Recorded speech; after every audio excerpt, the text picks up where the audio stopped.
About this one. Yeah.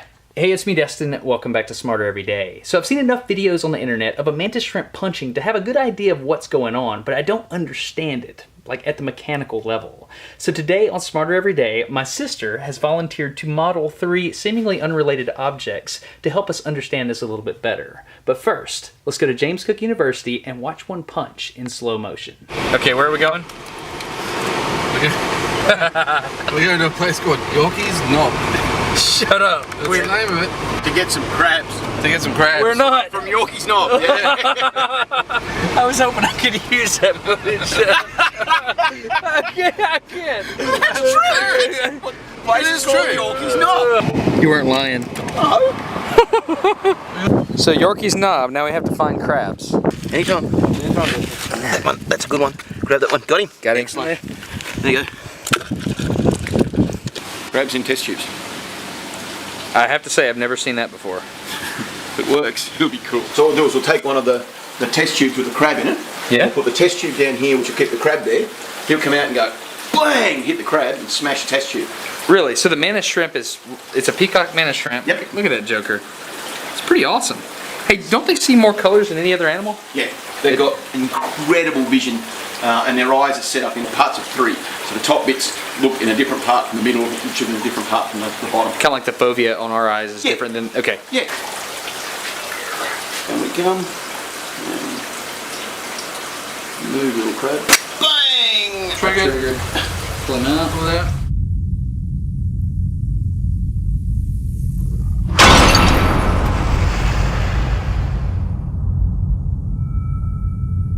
Yeah, that's crazy. So let's back it up and watch again, and you'll notice that there's a cavitation bubble generated at the exact point of impact.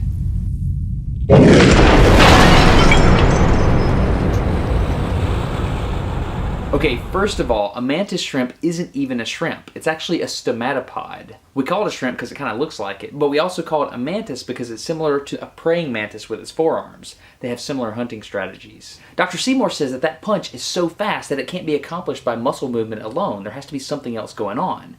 Which brings up Sheila Patek. Believe it or not, Dr. Patek has determined that the shape of this potato chip is the secret to the punch of the mantis shrimp. Seriously.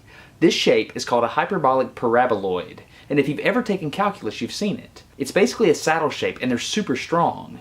This saddle is located on top of the smasher, and the stomatopod uses his muscles to compress it like a spring, and he holds it back with a latch mechanism. He then releases this potential energy, and it drives the club forward at a much higher velocity than would be possible with muscle alone. So the next time you eat one of these, remember, there's another animal eating with the same shape you are, only he's doing it at the bottom of the ocean and he's got that shape integrated into the top of his arm.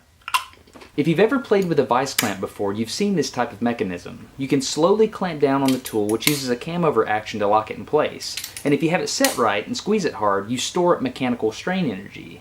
When you trip the latch, the energy is released and the arm flies forward real fast. But think about this. Mantis shrimp use their little clubber to break open shells that are really hard, right? So why does the shell break and the club doesn't?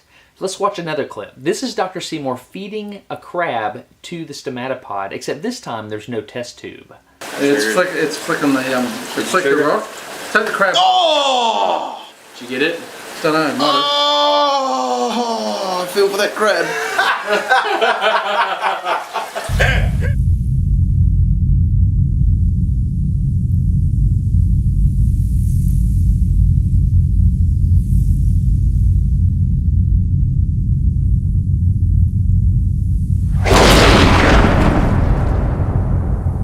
Watch again closer and see if you can see the saddle release the energy.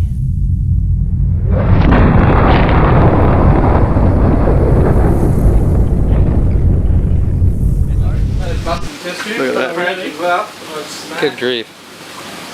Snapped it straight in half. We're talking about serious forces here. In engineering, we take 2 materials and we combine them together into composites to make them stronger. For example, plywood is made of many layers of wood with the fibers oriented in 2 different directions. Mantis shrimps, however, take this to the next level with an organic polymer called chitin. At the Wyss Institute for Biologically Inspired Engineering at Harvard, they determined that these fibers aren't rotated only in 2 principal directions like plywood, it's an entire helix, which gives the structure strength in many different directions. These strands are then bonded together in a mineralized matrix, which makes the whole thing an incredibly strong smasher. But it gets crazier than that. The team put a section of the smasher in a synchrotron so they could analyze the material makeup. A synchrotron. That's like a particle accelerator. This is crazy science. They bombarded it hundreds of times to understand the density and the local orientation of the crystals in the material. And guess what? They found that the crystals near the surface were oriented perpendicular to the impact site, and that orientation changed as we move away from the impact site. Basically, the material changes composition and strength at different locations on the inside.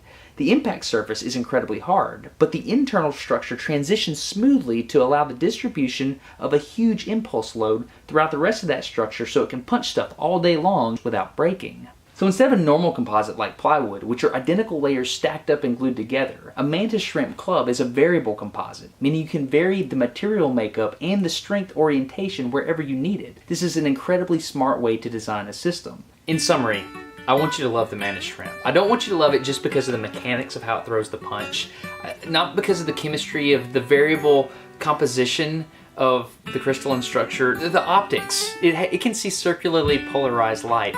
This is an incredible, incredible animal, and I want you to think about it every time you eat a chip like this.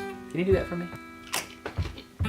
Okay, I hope you enjoyed learning how Mantis Shrimp Club. It's all about the hyperbolic paraboloid, or as my Cal 3 teacher taught me, hyperbolic paraboloid. Anyway, I'm Destin, you're getting smarter every day. If you're interested in supporting the crazy trips I do, please consider supporting on Audible. Audible.com/smarter. You can get any audiobook you want. I listened to 20,000 Leagues Under the Sea when I did this series because I wanted to learn more about marine life. Jules Verne nailed it. 20,000 Leagues Under the Sea, audible.com/smarter. Thank you so much for your support. I'll leave a link in the video description. I'm Destin. You're getting smarter every day. Have a good one. It's Derek. You video bombed me.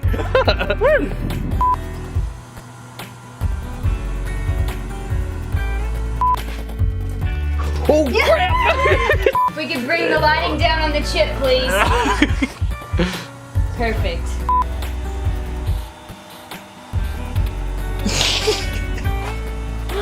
That was really dumb.